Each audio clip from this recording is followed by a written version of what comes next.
this thing goes though, this thing absolutely goes.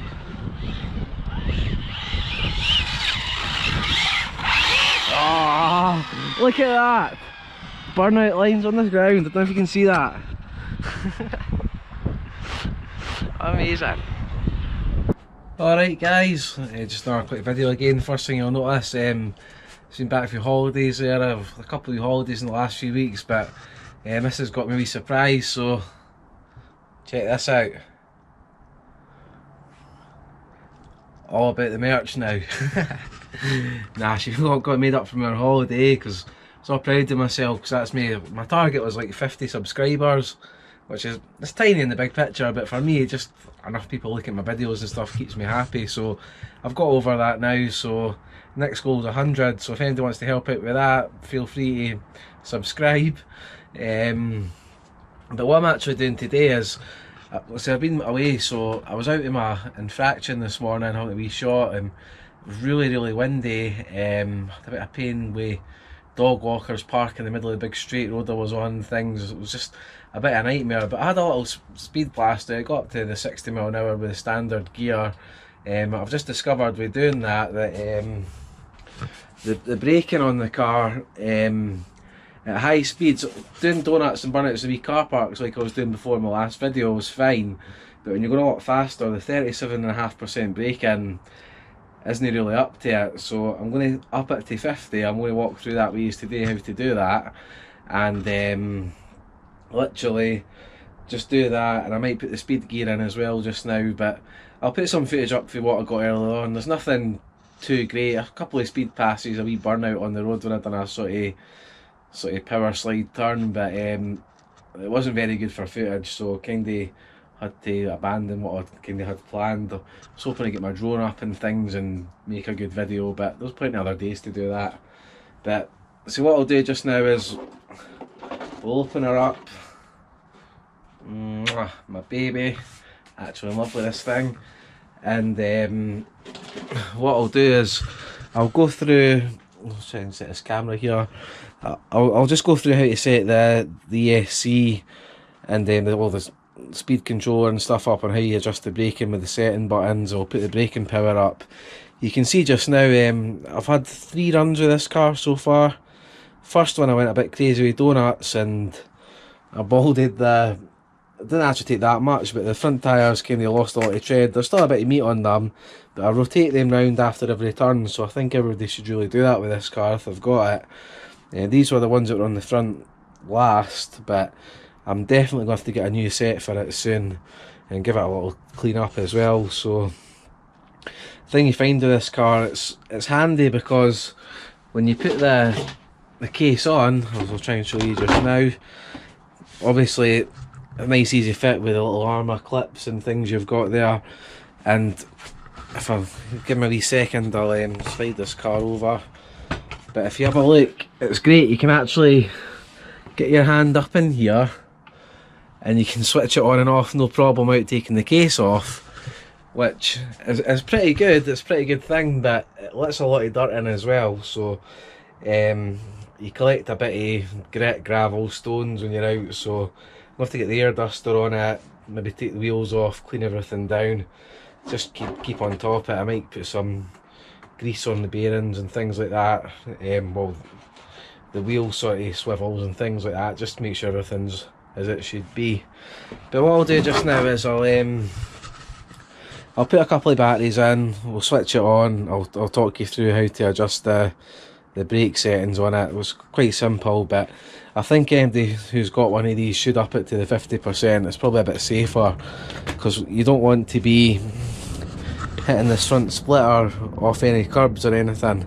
Although the car does handle really well, I mean, if you can save yourself money by not crashing it, and more brakes is going to help you do that. That's the way I look at it. So we'll get on with that just now. So I'll set this camera up on a stand and try and get sort of above, and what we'll do is we'll talk you through how we do this. Right, that's me got the car and then the camera sort of set up just now to do this. I've just put the batteries in loose because I guess I'm going to give the car a clean out anyway. But basically what you do is you've got your power switch that slides on and off, and you've got your set button at the back. So before you slide it on, if you push your finger onto the set button, click it over, it'll go through a series of beeps. Then you'll get a couple of green flashes. And once you get to 3, let go, and it's beeping twice to tell me that it's on setting 2, which is 37%. So if I push set one more time, you'll hear 3 beeps now. So that's me up the brake setting up to 50%. And what you do to save your settings, just click it off, and that's you. It's pretty simple. What I'll do is, give me a second, I'll just grab the infraction book just now. And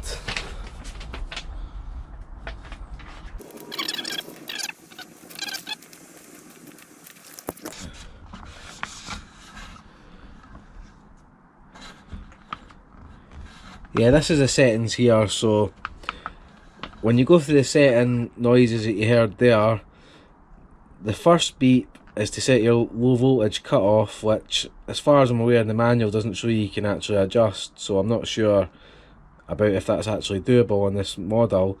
But the second beep, you do the same thing, you'll hear 4 beeps after the green light, and that's the standard setting of punch level 4. So you can, by pushing the set button, up your punch level acceleration or lower it, but for me 4 is probably a good balance. It seems to be plenty, and I think it'd be a lot harder on the tyres way any more than that, because the tyres, the compound is mega soft and they don't last long as it is, so I don't want to start instant wheel spinning straight away.